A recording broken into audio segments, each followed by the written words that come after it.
Salam sejahtera, jadi selamat malam. Ya, jadi khabarnya patutnya semuanya berada di dalam sihat sejahtera. Jadi bagi yang menerima kesan banjir, jadi bersabar dan cuba dapatkan bantuan.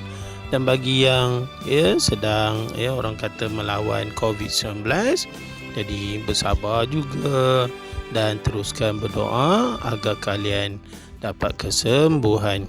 Jadi untuk sekian kali hari ini saya paparkan koleksi daripada rakan kita yang berminat untuk melelong beberapa keping duit shilling beliau, terutama yang banyaknya adalah duit-duit peringatan dan juga duit yang disebut sebagai duit Parlimen 1971 sehingga tahun 1986 tersasu pula Jadi itulah kesannya bila kita cuba melelong.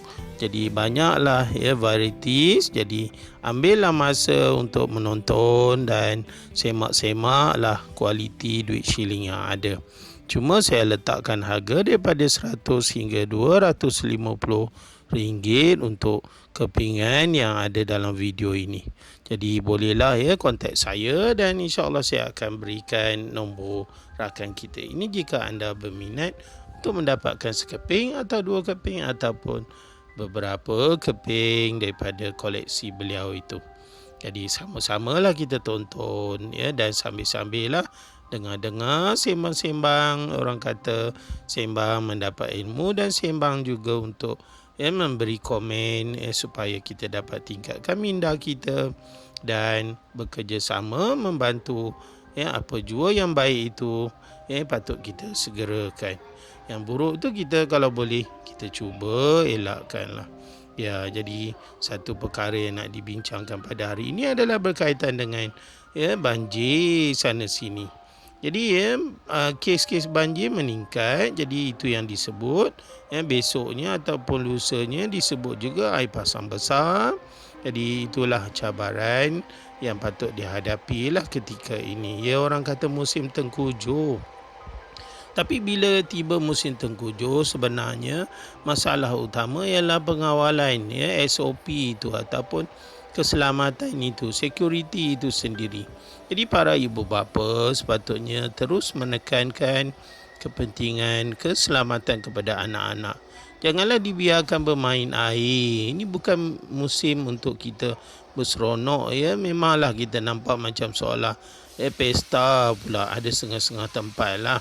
Jadi itu yang dikhabarkan oleh pihak polis. Pihak polis sebenarnya tidak orang kata tidak gemar lah orang duk main air ni ke sana sini mandi celup-celup Kita takut berlaku kes apa tu? Kes hanyut di bawah arus deras Jadi kematian biasa berlaku bila dah hanyut tu. Itulah tolong beri perhatian kepada anak-anak. Nampak nak main air tu kita segeralah, road time pun tak apalah. Itulah perkhabaran daripada pihak polis lah. Mereka tak gemar sebenarnya, bahkan melarang lah tapi nak sebut melarang tu kadang-kadang orang kita ni terlampau pelik Jadi kita teruskan juga kepada cerita-cerita bagaimana Omicron yang dikatakan oleh Menteri Kesihatan kita mungkin akan menular di Malaysia ini. Gara-gara apa itu? Gara-gara kerana negara-negara lain pun sebenarnya menerima tempias yang sama.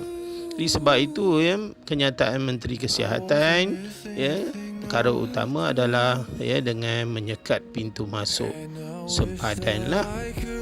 Jadi kita tak izinkan negara-negara yang berkaitan yang ada penularan Omicron, terlebih dahulu kita blok mereka lah.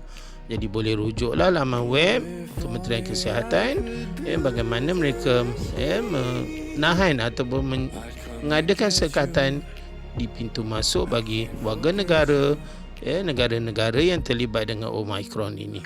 Apa bezanya Omicron dengan varian Delta? Sebenarnya mereka adik-beradik, tapi Omicron ini dikatakan lebih dahsyat penularan dia. Jangkitannya itu lebih tinggi. Jadi bila jangkitan lebih tinggi, dia berkebolehan menyebabkan penyakit COVID ini lebih dahsyat. Maksudnya spreader, penyebaran itu lebih tinggi. Jadi kadar kemasukan ke hospital pun akan tinggi dan kemungkinan penggunaan bilik ICU pun akan tinggi.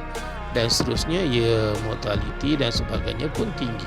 Memang varian Delta dahsyat, tapi dari segi kebolehjangkitan varian Delta ni lebih rendah.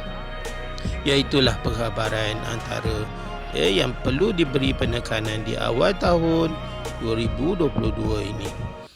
Kita tak nak berlaku seperti sebelum ini. Kerajaan telah mewawarkan kes COVID, dan ada ini kesannya penularan berlaku. Jadi kita tak maulah Omicron ini boleh menyebabkan kesan yang dahsyat di Malaysia ini. Jadi perkhabaran yang ketiga, ada cadangan daripada pakar-pakar pendidikan nak membuat reformasi pendidikan. Wah, macam-macam